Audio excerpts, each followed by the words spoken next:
A šta mislite kako je Zukorlić kad mora da odgovara na pitanje u Sandžaku koje mu se postavljaju, a u vezi su sa, recimo, nekim programskim principima i načelima oko kojih mi ne možemo da pravimo kompromise? Pa, između ostalog i podršci LGBT populaciji.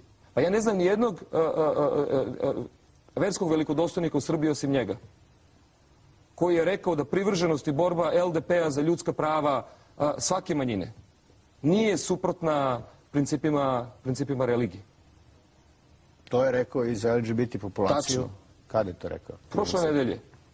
Ali to ne možete da pročitate u beogradskim medijima. Tu cenu ćemo platiti vrlo rado. Kao što sam, žao mi je što su to još uvijek teme u Srbiji. Ali kao što nismo mogli da pravimo kompromise oko svega onog što je uništavalo našu prošlost.